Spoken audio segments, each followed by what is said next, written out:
Save the Children Safer Pathways project is about building capacity of specialist domestic and family violence services, sexual assault services and mainstream service providers in delivering a culturally safe and intersectional focused response to culturally and linguistically diverse women and children. This involved organising some domestic and family violence training to service providers specific to CALD women and children, and we have received some positive feedback from the training that was delivered.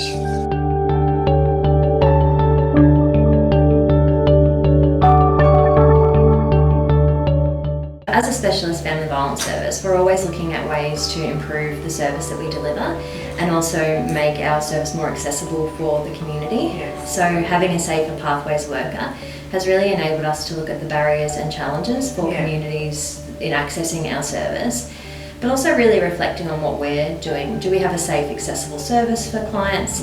And reflect on our own practice as well and how we can improve that to try and enhance that pathway as well.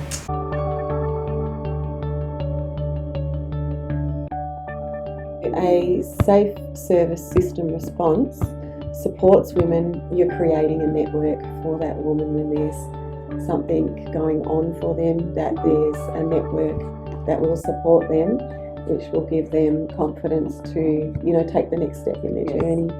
And their experience with one service impacts how they then engage with another service and their confidence and their ability to speak up. And so it's important to have a safe service system that's respectful and values each person and is mindful of their own individual customs, beliefs and differences. I think it's very important that people working in the space of family violence, helping women and children from culturally diverse backgrounds, understand the issues surrounding the sensitive community needs and sensitivity around the cultural needs for some of those families. I think the family violence space is a very sensitive topic to begin with, let alone for families that come from culturally diverse backgrounds. Sometimes the barriers to access services because of shame and other cultural sensitive things may pop up, and it could prevent those women and children from accessing the services. So I really think it's about that bridging that barrier between the community and actually accessing the service, so people can, I think half the battle is just even being able to get clients through that front door. So I think it's really about understanding what the barriers and challenges are to actually getting clients to come and see a specialist family violence worker. And even things about being aware about the language that we use, terms such as abuse and family violence, and trying to actually make it so that people can really understand what we're talking about. And that family violence involves all aspects of family violence. It's not just physical, but the general other areas, such as emotional and psychological and financial are part of family violence as well.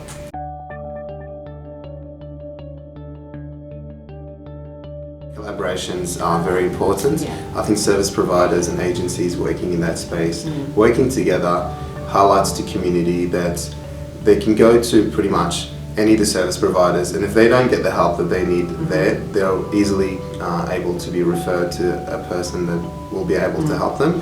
A lot of the people that we work with as council, community members, sometimes come to us asking for things that sometimes we're not able to offer, but having that ability to collaborate with other agencies and service providers, we're then able to refer them to the right people so then they can get the right help. So this collaboration is very important, and I think working together on those issues, especially issues facing women and children from culturally diverse backgrounds, I think are very important. We're learning about things like visa statuses and what that actually means and what that means for our work as well, and really working in a collaborative way so that we all learn from each other. So it's like, we're all learning and we're all teaching, so that we're actually working together as a team to try and make these pathways more streamlined and accessible for clients who need that support.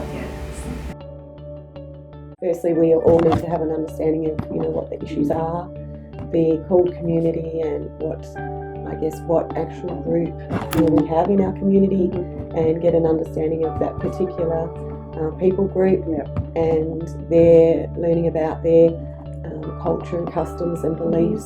So then you have an understanding of the potential barriers that they might face in engaging with the service.